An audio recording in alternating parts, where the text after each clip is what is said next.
दोस्तों जय हिंद। मैं हूं रवि शुक्ला और आप मेरे साथ देख रहे हैं the new Bharat. The new Bharat की तरफ से हम उम्मीद करते हैं आप जहां भी हैं स्वस्थ हैं, मस्त हैं और व्यस्त हैं। आज बुधवार और बुधवार की शाम हम लेकर आते हैं टीएनबी महाभारत कथा।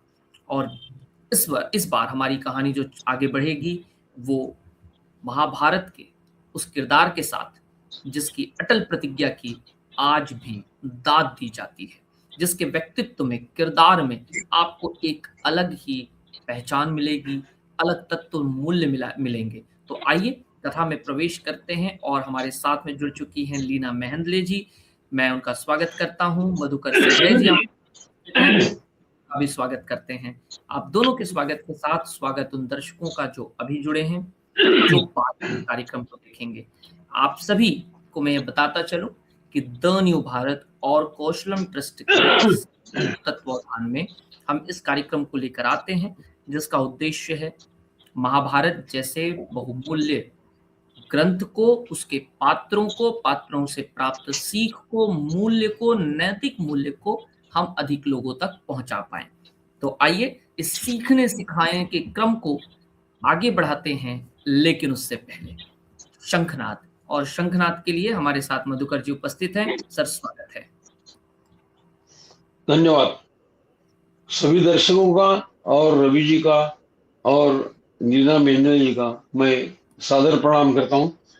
और पहले प्रार्थना बोलूंगा, बाद में शंखनाद होगा और उसके बाद आज का जो श्लोक है वो ब्रह्मानंदम परम सुखदम केवलम ज्ञानमूर्ति द्वंद्वातीतम गगन सदृशम तत्वमस्यादिलक्षम एकम नित्यम विमलमचलम सर्वधी साक्षिभूतम भावातीतम त्रिगुणरहितम सद्गुरुं तन्नमामि। ये श्लोक है।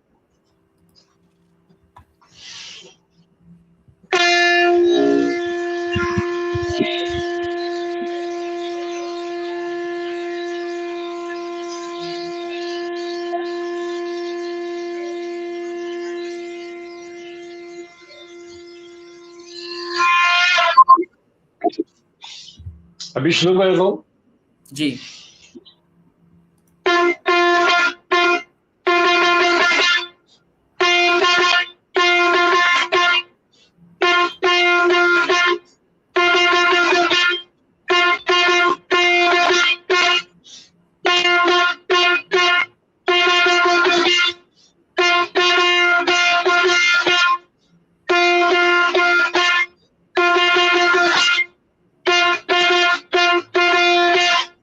धन्यवाद।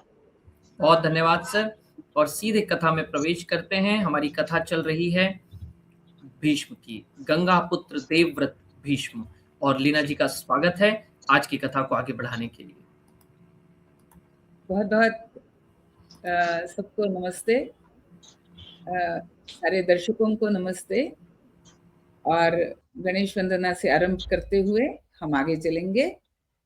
तो नित्य का श्लोक, वक्रतुंड महाकाय सूर्यकोटि समप्रभ निर्विघ्नं कुरु मे देव सर्वकार्येषु सर्वदा।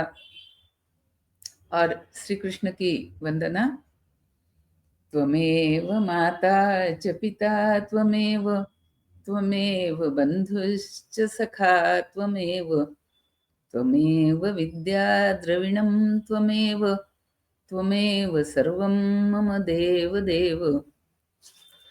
तो अब हम चलेंगे भीष्म की कथा को आगे ले जाते हुए। जो जैसा हमने हमारे पिछले भाग में देखा कि हालांकि शंतनु राजा के ज्येष्ठ पुत्र थे देवव्रत, लेकिन जब उन्होंने ये पाया कि मेरे पिता, जिन्हें अब मेरी माता गंगा छोड़ चुकी है, और वे वैसे तो वो एक अकेलेपन का ही जीवन व्यतीत कर रहे हैं, लेकिन उनके मन को एक सुंदरी भा गई, और वो सुंदरी भी एक किसी मुखिया की कन्या है, यानी उसका भी अपना कोई एक अभिलाषा से भरा हुआ उसका भी जीवन है। और उसके पिता मुखिया हैं, तो वो चाहेंगे कि मेरी पुत्री की जो भी संतान हो वो भी किसी मुख्य पद पर हो।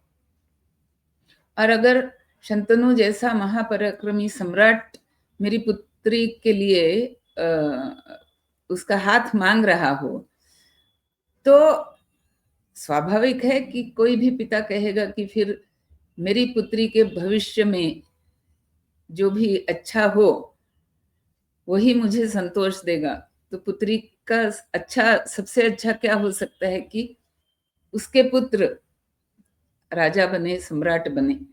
लेकिन चूंकि देवव्रत पहला बेटा है, बड़ी संतान है, तो मेरे पुत्री के जो भी बच्चे होंगे वो तो राज्य पद से विमुख ही रहेंगे, इसलिए वो मना कर देता है। और जैसे ही भीष्म को, देवव्रत को, क्योंकि उस समय उसका नाम अभी देवव्रत ही है, तो देवव्रत को जैसे ही इस बात का पता चलता है राजा के मंत्रियों की मार्फत, तो वो तत्काल, उसके मन में बड़ी स्पष्टता है कि पिता की प्रसन्नता ही मेरे लिए सब कुछ अत्यावश्यक है। तो पिता किस बात से प्रसन्न होंगे? यदि उनका विवाह हो जाए इस कन्या से, तो वे तुरंत उस मुखिया के पास पहुंचते हैं। अभी वो सत्यवती से मिले भी नहीं हैं, लेकिन मुखिया के पास पहुंच करके कहते हैं कि मैं अपने पिता के लिए आपकी पुत्री का हाथ मांगने आया हूं। और फिर मुखिया जब इसके लिए असहमति दर्शाता है, और इस कारण से असहमति दर्शाता है कि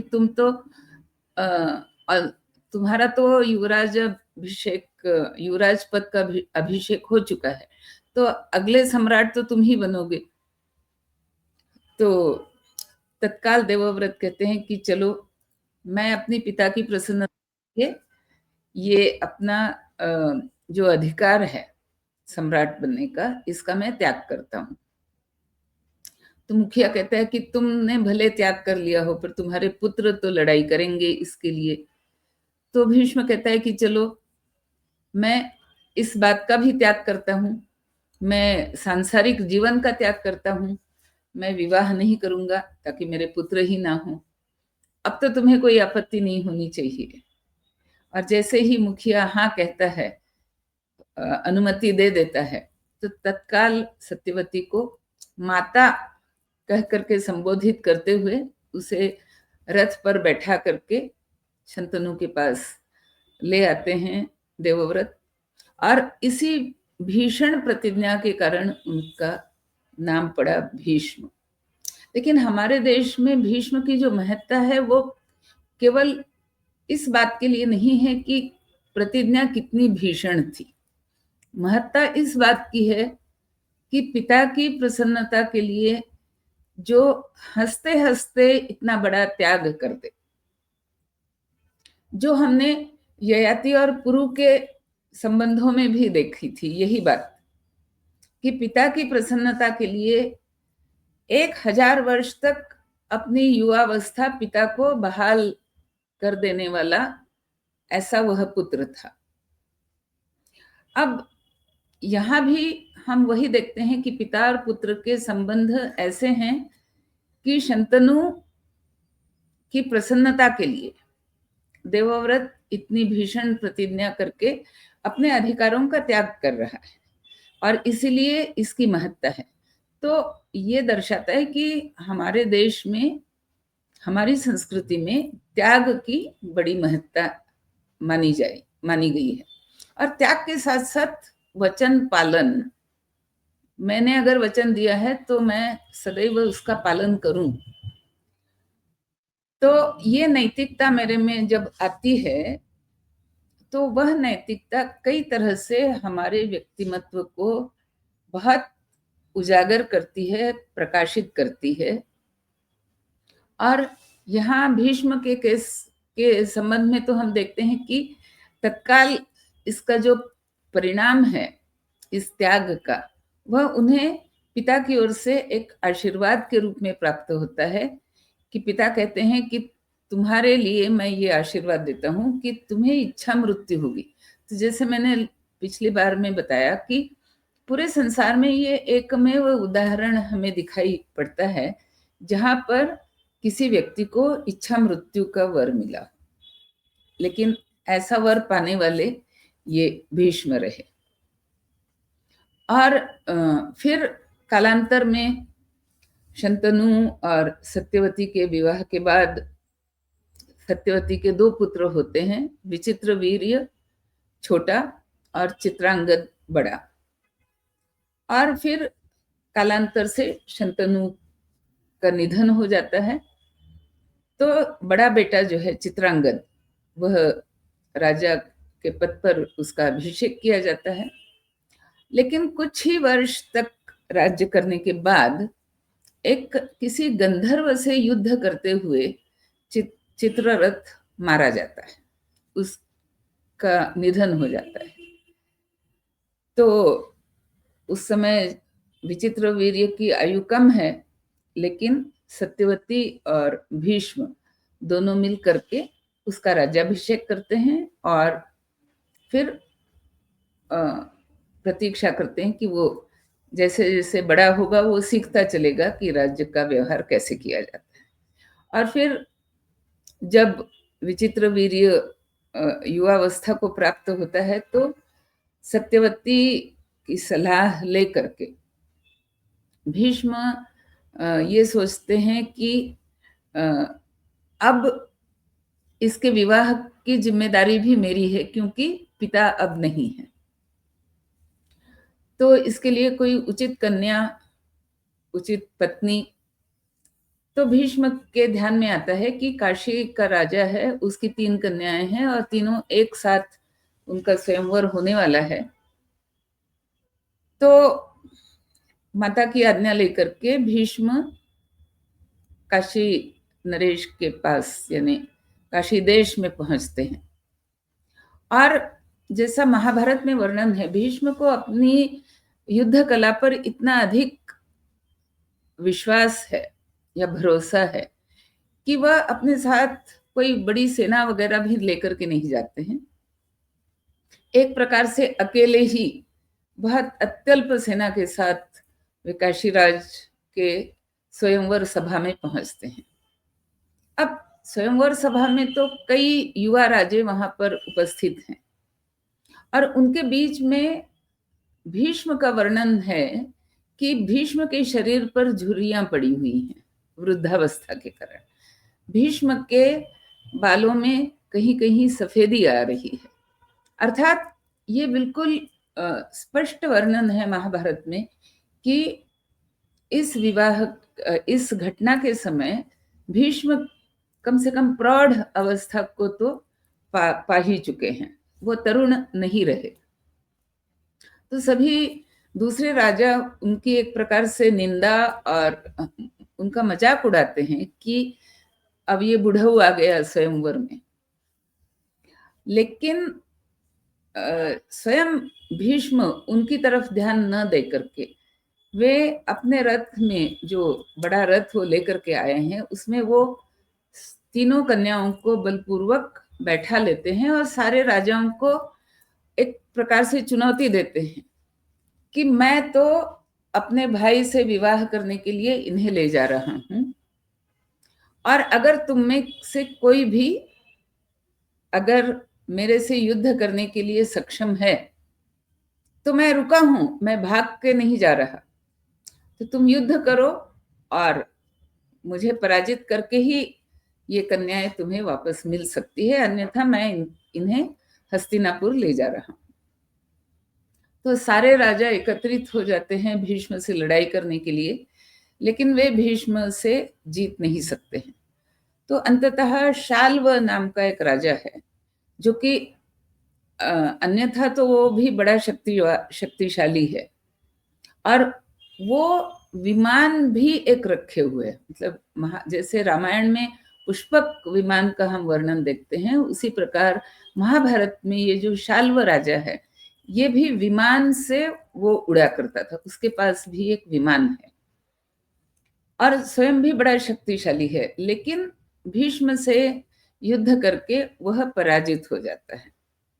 और इस प्रकार जब भीष्म देखते हैं कि अब कोई राजा उनके सामने नहीं आ रहा है, तो वे शीघ्रता से हस्तिनापुर आते हैं और अपनी माता के पास तीनों कन्याओं को सौंपते हैं और उन्हें बताते हैं कि विचित्रवीर्य से उनका विवाह होने वाला है। तो महाभारत में विचित्रवीर्य का वर्णन है कि वह अत्यंत रूपवान, मतलब अश्विनी कुमार, जिन्हें कि संसार का या देवताओं का सर्वाधिक रूपवान माने जाते हैं अश्विनी कुमार, तो उनके जैसा वह रूपवान और पराक्रमी भी था। तो सबको लगता है कि किसी को आपत्ति नहीं होनी चाहिए इस विचित्रवीर्य की और इन तीनों राजकन्याओं का विवाह अगर होता है। लेकिन जो सबसे बड़ी राजकन्या है अंबा, वो निवेदन करती है कि मैंने अपनी मतलब ये इस स्वयंवर से पहले ही मैंने ये निश्चय किया था कि मैं शाल्व राजा का ही वरण करूंगी, और शाल्व ने भी इसके लिए अनुमति जताई थी। तो एक तरह से हम दोनों के बीच में ये एक विचारों का आदान प्रदान हो चुका था, और स्वयंवर में अगर आप हमें नहीं उठा करके लाते तो मैं उसका वरण करने वाली थी। तो इस बात का विचार करके आपको जो उचित लगता हो आप करिए। तो भीष्म अपनी माता से भी पूछता है, अन्य विद्वानों से भी पूछता है, और भीष्म उससे कहता है कि मैं जब तुम्हें उठा करके लाया काशी से हस्तिनापुर, तुम्हें या तुम्हारी दोनों बहनों को, तो मैंने तुम तीनों के साथ एक पुत्री के रूप में व्यवहार किया है। तो मैं उसी रूप में मैं तुम्हें विदा करता हूं और तुम्हें शाल्व के पास मैं पहुंचाता हूं, ताकि शाल्व तुमसे विवाह कर ले या तुम शाल्व से विवाह कर लो। तो ये कह करके भीष्म उसे जैसे किसी कन्या को एक भेजा जाता है ससुराल, उस प्रकार से उसे मतलब समुचित उसका सम्मान करते हुए, उसे धन इत्यादि देते हुए, आभूषण देते हुए उसे विदा करके शाल्व के पास भेजते हैं। लेकिन शाल्व का अहंकार अब जग जाता है। वो कहता है कि अगर मैं भीष्म से पराजित हुआ हूं और तुम्हें भीष्म ने मुझे पराजित करके भीष्म ने अगर तुम्हें ले जाने का साहस किया है या उस तरह का वर्तन किया है, तो अब मैं तुमसे विवाह के लिए राजी नहीं हूं। अब मुश्किल अंबा के लिए ये हो जाती है कि ना तो वह काशी लौट सकती है, ना तो वह शाल्व के पास रह सकती है। और उसे शाल्व के पास भेजा किसने है? हस्तिनापुर के सम्राट ने या हस्तिनापुर के राज्य ने। तो वह वापस लौटती है हस्तिनापुर और वह भीष्म से निवेदन करती है कि ऐसी ऐसी घटना हुई है और शाल्व ने मेरे से विवाह करने से मना कर दिया है, तो अब आपका कर्तव्य है कि आप मेरे से विवाह करें। अच्छा, इस बीच क्या है कि ये जो पूरी अंबा के साथ जो घटना हुई, इस बीच में विचित्रवीर्य का विवाह बाकी दो जो छोटी कन्याएं हैं, अंबिका और अंबालिका, उनके साथ विचित्रवीर्य का विवाह हो जाता है संपन्न, और वे तीनों अपना एक आनंद पूर्वक जीवन भी व्यतीत कर रहे हैं। तो अब अगर अंबा आ गई है तो इसे कोई भी उचित नहीं मानता कि अंबा विचित्रवीर्य से विवाह करे, और अंबा को भी स्वयं लगता है कि मैं भी विचित्रवीर्य से नहीं विवाह करना चाहती, मैं तो अब भीष्म से ही विवाह करना चाहती। तो वो भीष्म से कहती है कि अब आपका कर्तव्य है। तो भीष्म कहता है कि नहीं, मेरे लिए मेरा वचन ही सबसे ऊपर है, तो मैं तुम्हारा स्वीकार पत्नी के रूप में नहीं कर सकता, क्योंकि मैंने अविवाहित रहने का वचन दिया है। तब अंबा है वो भी बड़ी स्वाभिमानी है, तो वो कहती है ठीक है, तो फिर मैं अपना रास्ता मैं खुद चुन लेती हूँ कि मुझे क्या करना है। और वह निकल करके वो वन में चली जाती है और वो सोच रही है कि मुझे कहाँ से कौन मेरी मदद कर सकता है। तो वन में वो एक ऋषियों के समूह में पहुंचती है और उनसे ये सारी बात का निवेदन करती है। तो उन ऋषियों में एक वृद्ध ऋषि भी हैं जो कि दूर के रिश्ते से अम्बा के नाना लगते हैं। और वे कहते हैं कि अम्बा को कि देखो, ऐसे तो नाना होने के नाते मुझे तुम्हारी सहायता करनी चाहिए, पर वो मैं कर नहीं सकता क्योंकि मैं बहुत ही वृद्ध हूँ। और भीष्म वाकई बहुत ही पराक्रमी है, लेकिन मैं एक कर सकता हूँ कि मैंने सुना है कि परशुराम स्वयं इस वन की ओर आने वाले हैं और मेरी उनसे पुरानी मित्रता है। तो मैं उनसे निवेदन करता हूँ कि, और वे भीष्म के गुरु रह चुके हैं परशुराम, तो भीष्म को समझाने का जिम्मा हम परशुराम को देते हैं। तो इस प्रकार परशुराम जब आए तो उनसे सारी बात कही गई। उन्हें भी लगा कि हाँ, एक कन्या है, वो भीष्म से विवाह करना चाहती है, तो भीष्म को मान लेना चाहिए। तो इसलिए उन्होंने भीष्म के पास संदेश भेजा कि तुम इससे विवाह करो। भीष्म ने फिर मना कर दिया। तो परशुराम को क्रोध आ गया और परशुराम ने कहा कि ठीक है, तो मैं तुम्हें युद्ध के लिए पाचारण करता हूँ, और अगर मैं तुम्हें युद्ध में पराजित करूंगा और फिर मैं तुमसे ये बात मनवाऊंगा कि तुम अम्बा के साथ विवाह करो। तो भीष्म उसका उत्तर देते हैं कि मैं आपके कहने से मैं युद्ध के लिए तो आ सकता हूँ, विवाह के लिए मेरी मान्यता नहीं होगी, स्वीकार मैं नहीं करूंगा। अब अगर आपका आदेश है, आप गुरु हैं, तो अगर आपका आदेश है तो मैं आपसे युद्ध करने के लिए तत्पर हूं। तो फिर जो युद्ध होता है वो 23 दिन तक वह अखंड युद्ध चलता है। ना तो परशुराम पीछे हटते हैं, ना ही भीष्म पीछे हटते हैं। और एक स्थिति ऐसी आती है कि जब दोनों ही अपने अपने दिव्यास्त्रों को निकाल करके एक दूसरे पर दिव्यास्त्र चलाने के लिए तत्पर हो जाते हैं। और ऐसे संहारक दिव्यास्त्र, क्योंकि छोटे छोटे अस्त्र तो वो पहले चला चुके हैं, लेकिन महासंहारक दिव्यास्त्र जब दोनों ओर से निकाले जाते हैं तो सारी आकाशस्थ देवताएं वहां प्रकट हो जाती हैं, सारे ऋषि भी वहां पर आ जाते हैं और सब कहते हैं दोनों को कि अब तुम यह युद्ध बंद करो और अपने दिव्यास्त्रों को समेट लो, इनका प्रयोग ना करो, क्योंकि उससे सृष्टि का विनाश हो सकता है। तो ऋषियों के और देवताओं के समझाने पर यह युद्ध रुक जाता है। लेकिन इस युद्ध में यह सिद्ध हो जाता है कि परशुराम जो है वह भीष्म पर विजय नहीं पा सके।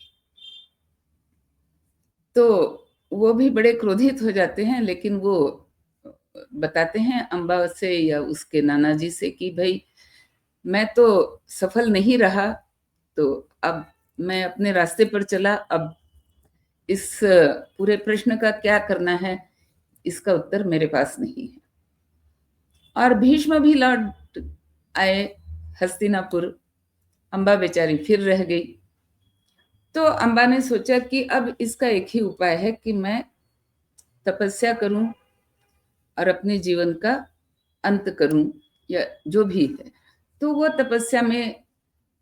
तपस्या आरंभ करती है और वह शिव जी को प्रसन्न भी कर लेती है।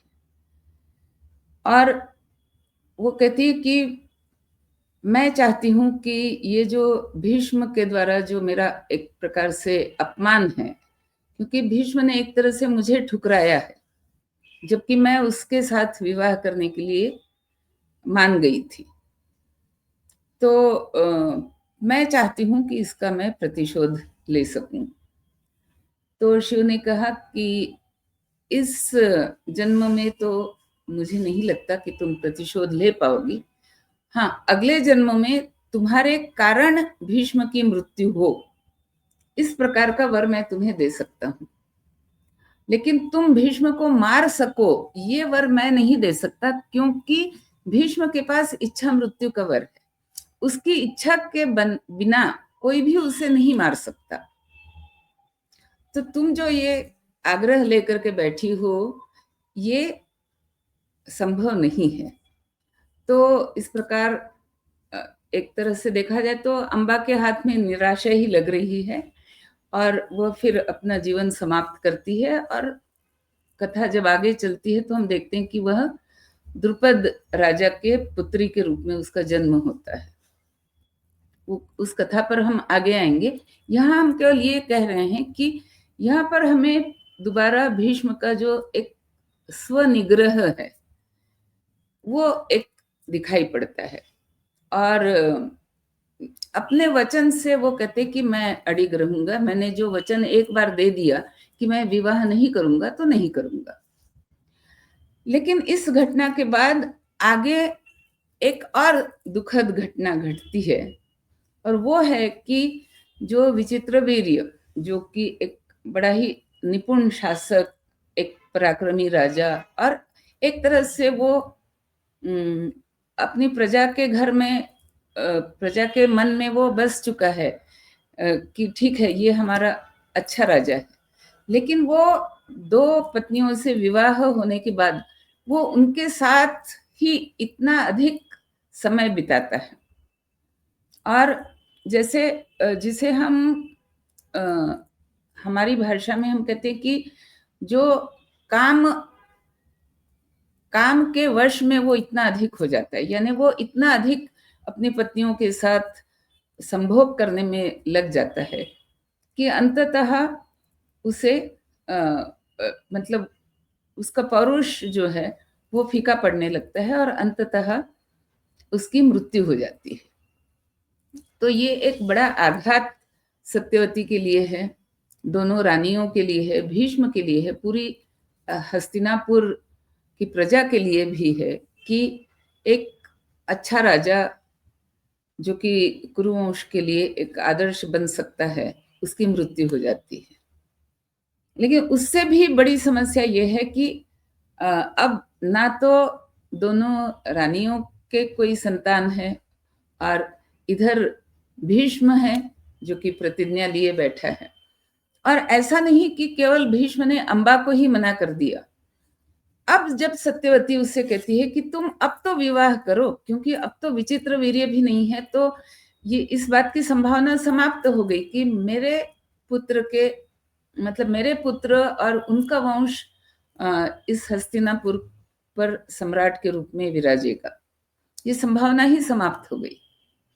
तो अब मुझे लगता है कि तुम अपने वचन से मुक्त हो जाओ और तुम विवाह कर लो, तुम राज्य भी चलाओ, और तुम हस्तिनापुर के सम्राट के रूप में राज्य करो। तो भीष्म सत्यवती से उसके लिए भी मना करते हैं, मतलब कोई मोह उनको नहीं डिगा सकता, ना हस्तिनापुर का सिंहासन चाहिए, ना ही विवाह चाहिए। तो फिर सत्यवती एक सुझाव ये देती है कि ठीक है, तुम्हें अगर विवाह नहीं करना है तो फिर ये वंश कैसे चले, इसका हमें कोई उपाय सोचना होगा। तो भीष्म कहता है कि इसका उत्तर तो मेरे पास है नहीं। तो सत्यवती कहती कि इसका एक उत्तर ये भी तो संभव है कि तुम किसी अन्य राजकन्या से या किसी अन्य प्रकार से विवाह करने की जगह पर ये जो दोनों अंबिका और अंबालिका है, जो तुम्हारे ही भाई की पत्नियां हैं, तुम इन्हीं के साथ विवाह करो ताकि इनके ही संतान हो और वही हस्तिनापुर पर राज्य करे। हस्तिनापुर के लिए कोई वंश तो होना चाहिए। लेकिन भीष्म कहते हैं नहीं, क्योंकि मैंने व्रत लिया हुआ है तो ले लिया, अब मुझे ब्रह्मचारी ही रहना है और विवाह नहीं करना है। तो फिर सत्यवती फिर कहती है भीष्म से, सत्यवती निवेदन करती है, और ये मतलब बहुत एक महत्व की बात है कि सत्यवती बड़ा खुल करके, मतलब एक तरह से जिस बात को उसने पहले कभी किसी पर प्रकट नहीं किया है, लेकिन जब इस प्रकार का एक एक गंभीर समस्या जब उत्पन्न हो गई, तो सत्यवती अपना रहस्य प्रकट करती है भीष्म के ऊपर। और वो भीष्म से कहती है कि मैंने जब तुम्हारे पिता से विवाह किया, उसके पूर्व ही मेरा एक दूसरे ऋषि के साथ मेरा संबंध स्थापित हुआ था, और उस संबंध के कारण मेरा एक पुत्र पहले से ही, मतलब मुझे एक पुत्र की प्राप्ति पहले से ही हो चुकी है, लेकिन वह ऋषि पुत्र है और वह स्वयं भी ऋषि है, तो उसे मैं राजा बनने के लिए तो नहीं कह सकती, लेकिन इस समस्या से कुछ मुक्ति पाने का उपाय मैं उससे अवश्य पूछ सकती हूँ, या उसे मैं सुझाव दे सकती हूँ। तो यदि तुम्हारी मान्यता है, यहाँ एक हमें सत्यवती के चरित्र पर भी एक गर्व करना चाहिए कि सत्यवती ये नहीं कहती कि मैं तुमसे बिना पूछे या तुम्हारे विरोध से कुछ करूंगी। वो कहती है यदि तुम्हारी अनुमति है तो मैं अपने उस बड़े पुत्र का पाचारण करती हूँ, और उससे मैं कहती हूँ कि वह नियोग पद्धति का आचरण करके अंबिका और अंबालिका के लिए पुत्र की व्यवस्था करे, उनके साथ संबंध बनाए, और जो पुत्र होंगे वह नियोग, एक नियोग की प्रथा हम देखते हैं कि इस महाभारत काल में एक ऐसी प्रथा चल पड़ी है कि अगर कोई राजा निसंतान उसकी मृत्यु हो जाती है, तो उसकी पत्नी किसी भी योग्य पुरुष के साथ संबंध करके अगर संतान उत्पन्न करती है, और इस संकल्प के साथ संतान उत्पन्न करती है कि यह संतान मेरे इस वंश के लिए है, तो वह संतान उस वंश की मानी जाएगी। तो इस प्रकार सत्यवती व्यास का पाचारण करती है, और व्यास की कथा हम पहले भी सुन चुके हैं कि कैसे सत्यवती और पराशर ऋषि के संबंध से व्यास का जन्म हुआ है, और वे बड़े ही वेदों के ज्ञाता, और आज भी जो हम वेदों की पढ़ाई करते हैं या वेदों को हम समझ सकते हैं, वेदों की पढ़ाई का जो एक पद्धति बनी है, वह पद्धति व्यास जी के द्वारा बनाई गई। तो ये व्यास आते हैं, पूरी बात को समझते हैं, वो भी भीष्म के साथ कुछ विचार विमर्श करते हैं, और फिर वे इस बात के लिए मतलब इस बात के लिए वो स्वीकृति दे देते हैं कि ठीक है, मैं नियोग पद्धति से अंबिका और अंबालिका मतलब पहले तो अंबिका के साथ, क्योंकि अंबिका बड़ी है दोनों में, तो अंबिका के साथ संबंध बनाऊंगा ताकि उसे एक पुत्र संतति हो जो राजा बन सके हस्तिनापुर के लिए, और यह कुरुवंश चलता रहे। तो इस प्रकार हम देखते हैं कि भीष्म ने तो जो अपना वचन था, वो वचन ना तो अंबा के कहने पर तोड़ा, ना सत्यवती के कहने पर तोड़ा, और उस वचन को आजीवन निभाया। और इधर कुरुवंश टिका रहे, इसके लिए अंबिका के और व्यास के संबंध के लिए, नियोग संबंध के लिए भी उन्होंने सहमति जताई, और इस प्रकार व्यास और अंबिका दोनों में संबंध बना, और उस संबंध के बाद जब व्यास अपनी माता से मिलने आए, तो सत्यवती ने पूछा कि क्या तुम निश्चय पूर्वक कह सकते हो कि इस संबंध के कारण अंबिका को पुत्र प्राप्ति होगी, क्योंकि संबंध एक ही बार बनाया गया है, ऐसा नहीं कि कई दिनों तक दोनों साथ रहे। तो सत्यवती जब पूछती है तो व्यास कहते हैं कि हाँ, मैं इस संबंध के बनाने से पहले मैं जो उचित उपासना है वह करके आया था, ताकि इसका जो भी पुत्र, इसका पुत्र अवश्य होगा, और वह पुत्र जो होगा उसमें 1000 हाथियों का बल होगा, इतना वह बलवान पुत्र इस अंबिका को प्राप्त होने वाला है। लेकिन एक समस्या है, और समस्या ये है कि नियोग पद्धति के अनुसार मैंने अपना रूप बिगाड़ लिया है। मतलब ऐसे भी व्यास कोई बहुत देखने में सुंदर वगैरह ऐसे तो है नहीं। काला रंग है, उन्हें कृष्ण द्वैपायन कहा जाता है, काला रंग है, ऋषि वेश है ना, तो उनका रूप कोई बहुत सौम्य रूप तो है नहीं। और नियोग पद्धति से संबंध बनाना है तो उसके विधान के अनुसार वो अपने रूप को और भी बिगाड़ करके वो प्रस्तुत हुए हैं। तो ऐसी हालत में जब उनके साथ संबंध बन रहा था तो अंबिका ने अपनी आंखें बंद कर ली थी। तो व्यास कहते हैं कि माता का आचरण क्या होता है संबंध बनते समय, इसका बहुत ही अधिक महत्व होता है। तो मैं भले ही पूरी तैयारी करके आया हो कि इस पुत्र को 1000 हाथियों का बल मिले, लेकिन माता का व्यवहार जैसा रहा उसके कारण यह पुत्र जो है यह जन्म से ही अंधा होगा। तो सत्यवती बड़ी दुखी हो जाती है। वो कहती है कि तब तो अगर पुत्र अंधा है तो फिर वो तो सिंहासन पर उत्तराधिकारी के रूप में आ नहीं सकता। अब इसका कोई तुम दूसरा उपाय बताओ। तो अब दूसरा उपाय क्या हो, तो फिर पूरी विचार गोष्ठी बैठती है। तो ये सोचा जाता है कि अब छोटी जो है रानी अंबालिका, उसके साथ व्यास संबंध बनाए और उससे ये सारी बात कही जाए।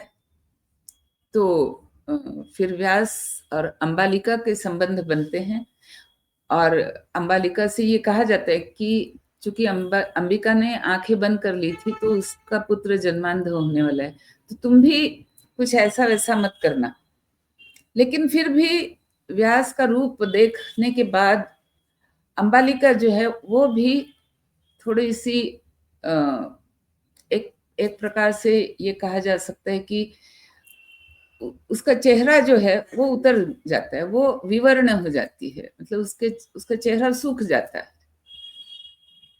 तो जब संबंध के बाद जब व्यास वापस आते हैं और सत्यवती पूछती है कि अब इसका पुत्र कैसा होगा, तो व्यास कहते हैं कि इस बार भी मैं अनुष्ठान करके आया हूं कि इसका पुत्र महापराक्रमी होगा, बड़ा भारी धनुर्धर होगा, वो चक्रवर्ती सम्राट होगा, यानी वो दिग्विजय भी करेगा। इस प्रकार तो मैं अनुष्ठान करके आया हूं। बाकी इसकी माँ का चेहरा सूख गया था, तो उस कारण कुछ न कुछ उस पुत्र में भी कुछ न कुछ कमी रहेगी। तो सत्यवती कहती है कि चलो अब इसका क्या उपाय किया जाए। तो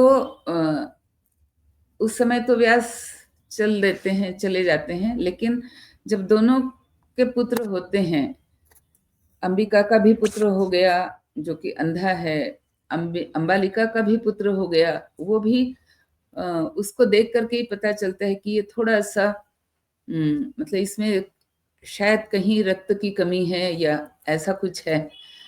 तो सत्यवती जो है वो दोबारा से व्यास को बुलाती है और कहती कि एक बार और तुम अंबिका के साथ दोबारा संबंध स्थापित करो, ताकि अब इसे एक अच्छा स्वस्थ पुत्र की प्राप्ति हो। तो बहुत समझाने पर व्यास मान जाते हैं, अंबिका भी मान जाती है। लेकिन जब प्रत्यक्ष संबंध बनाने के लिए जाना है व्यास के कक्ष में या अपने कक्ष में व्यास को आमंत्रित करना है, तो अंबिका क्या करती है कि वो अपनी जगह पर वो स्वयं नहीं जाती है, वो अपनी जगह अपनी एक दासी को वहां पर बैठा देती है श्रृंगार करके, और वह दासी जो है वह व्यास के साथ उसका संबंध बनता है। वो दासी मतलब बिल्कुल स्वच्छ मन से और बिना मन में कोई शंका या संदेह रखे वो इस संबंध को स्वीकार करती है। तो जब व्यास बाहर आते हैं तो सत्यवती फिर पूछती है कि अब बताओ कि क्या कैसा पुत्र होने वाला है। तो व्यास कहते हैं कि ये तो बहुत ही नेक मतलब धर्म को जानने वाला धर्मात्मा इस तरह का पुत्र होगा, लेकिन यह पुत्र अंबिका का नहीं होगा, यह एक दासी का पुत्र होगा। तो उसे कुरुवंश के पुत्र के रूप में स्वीकार करना है या नहीं, ये तुम लोग तय करो, और मैं अब जा रहा हूं और अब मुझे दोबारा वापस मत बुलाना। तो ये कह करके व्यास चले गए। तो इस प्रकार इस वंश में 3 पुत्रों की प्राप्ति हुई व्यास के साथ संबंध बनने के कारण, जिनके नाम हैं धृतराष्ट्र, अंबिका का बेटा जो कि जन्म से अंधा है, दूसरा पांडु जो कि अंबालिका का पुत्र है, और तीसरा विदुर जो कि एक दासी का पुत्र है। तीनों को वर मिला हुआ है व्यास जी के कारण, उनके अनुष्ठान के कारण, कि धृतराष्ट्र महाबलशाली है, पांडु महापराक्रमी धनुर्धर दिग्विजयी सम्राट होने का उससे आशीर्वाद मिला हुआ है, और विदुर बड़ा ही धर्म का ज्ञानी और एक अत्यंत धर्मात्मा व्यक्ति के रूप में वो है। और तीनों को ही सत्यवती का बड़प्पन है कि सत्यवती जिस प्रकार धृतराष्ट्र और पांडु को स्वीकार करती है, उसी प्रकार वह विदुर को भी स्वीकार करती है, और वह कहती है कि ये तीनों ही आपस में भाई की तरह रहेंगे। क्योंकि जहां तक सत्यवती का सवाल है, सत्यवती के पुत्र हैं व्यास, और ये तीनों ही व्यास के पुत्र हैं, तो सत्यवती के लिए तीनों बराबर हैं, भले ही उनकी माताएं जो भी रही। तो सत्यवती उनकी तरफ इसी भावना से देखती है कि ये मेरे पुत्र के पुत्र हैं, और इसीलिए सत्यवती के लिए तीनों बराबरी के तीनों उसके लिए तीनों बराबर हैं। और चूंकि सत्यवती के लिए तीनों बराबर हैं, इसलिए उस पूरे परिवार में इन तीनों को सदा ही एक बराबर गिना गया है। ये हम पूरी महाभारत की कथा में हम पूरा जब इसका देखते हैं, पढ़ते हैं, तो हम पाते हैं कि कहीं पर भी धृतराष्ट्र और पांडु और विदुर, इनके बीच कोई इस प्रकार का भेदभाव नहीं किया गया कि और उसे भी वो सारे सुख सुविधा शिक्षा दीक्षा विदुर को भी उसी प्रकार से मिली जिस प्रकार धृतराष्ट्र या पांडु को मिली। तो यहाँ अभी भीष्म का चरित्र वैसे देखें तो भीष्म के चरित्र का पूरा वर्णन नहीं हुआ है, लेकिन हम इसे अगले बार इसको ना देख करके इसे हम थोड़ा आगे चल करके देखेंगे, क्योंकि भीष्म के चरित्र का एक बहुत ही बहुत मैं कहूंगी कि बहुत ही उत्तम भाग जो है वो वहां आता है जहां पर पहला जब राजसूय यज्ञ में वो इस बात को पहचान करके सबके सामने खुल करके इसको स्वीकार करते हुए और सबों को बताते हुए स्वीकार कराते हुए कि कृष्ण जो है वह ईश्वरी अंश है, ईश्वरी अवतार है। तो कृष्ण की महत्ता समझने वाले भीष्म एक पहले ऐसे व्यक्ति पूरे महाभारत के कथानक में हमें दिखते हैं। लेकिन ये बात हम पहले भाग में हम इसकी चर्चा कर चुके हैं। लेकिन ये जो कृष्ण की महत्ता समझने वाला जो भीष्म के चरित्र का एक बहुत बड़ा आयाम है, इसकी चर्चा हम बाद में महाभारत में बाद में करी हुई है कि भीष्म महाज्ञानी थे, ज्ञान में उनके बराबर कोई नहीं था। राजधर्म क्या होता है ये इसके लिए वे परम ज्ञानी थे। तो जब महाभारत युद्ध की समाप्ति होती है तो उस समय ये सारा जो भीष्म का ज्ञान है वह युधिष्ठिर को दिए गए उपदेश के रूप में हमारे सम्मुख दोबारा प्रस्तुत होगा। तो हम इसकी चर्चा आगे कहीं चल करके करेंगे, लेकिन ये स्मरण रहे कि भीष्म के चरित्र का वो जो तीसरा भाग तो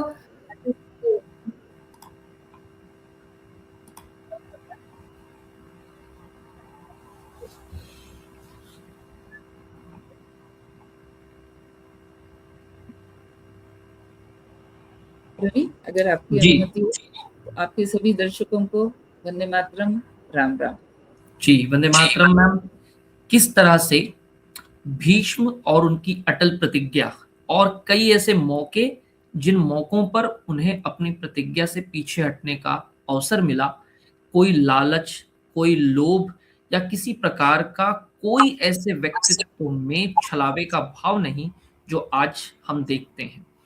आज भीष्म जैसे किरदारों से, पात्रों से, इस महाग्रंथ से हमें बहुत कुछ सीखने मिलता है और द न्यू भारत कौशलम ट्रस्ट संयुक्त रूप से यही प्रयास कर रहा है कि हम किस तरह से अधिक इन पात्रों की महिमा, इनके तत्व, इनके मूल्य आप तक पहुंचा सके। बहुत धन्यवाद मैम, जिस तरह से आपने इस पात्र को, इस किरदार को, इनके मूल्यों को बहुत ही बखूबी यहाँ सभी के साथ साझा किया। मैं आपके प्रति सभी दर्शकों की तरफ से धन्यवाद ज्ञापित करता हूँ। मिथिलेश जी लिख रहे हैं कि कर्तव्य के पथ पर चलते हुए भी व्यक्ति धर्म और न्याय के बीच संतुलन कैसे साध सकता है, भीष्म सबसे बड़े उदाहरण हैं। मिथिलेश जी कुछ लिख रहे हैं तो मुझे लगता है कि दर्शकों की गवाह है कि यह कार्यक्रम और कार्यक्रम में जो विचार शामिल किए गए। रवि, मैं ये कहना चाहती हूँ कि मिथिलेश जी ने कुछ लिखा है। जी, पढ़ा उसे मैंने मैम, पढ़ा। ठीक। जी, तो जिस तरह से हमें दर्शकों की टिप्पणी, हम जब जुड़ रहे हैं, हम जब आगे बढ़ रहे हैं तो बहुत ज़रूरी हो जाती है और कर्तव्य के पथ पर बहुत ज़रूरी है कि हम हमारे पात्रों से, हमारे पुराने ग्रंथों से ही सीख सकते हैं, क्योंकि इतिहास हमारे वर्तमान को सुधारने का और भविष्य को बनाने का मौका देता है। बहुत धन्यवाद आदरणीय लीना मैम और मधुकर सिद्धय जी, आप दोनों के धन्यवाद के साथ मिथिलेश जी का विशेष धन्यवाद कि वे हर बुधवार और रविवार को इस कार्यक्रम का स्वाद लेते हैं, अपनी टिप्पणियों से नवाजते हैं। अन्य तमाम दर्शकों का जिनकी टिप्पणियां हम तक नहीं पहुंच पाती लेकिन वे देखते हैं, उनके प्रति धन्यवाद ज्ञापित करते हुए फिर रविवार को मुलाकात करेंगे आपके साथ में, आपके अपने इसी कार्यक्रम में। तब तक के लिए धन्यवाद। जय हिंद।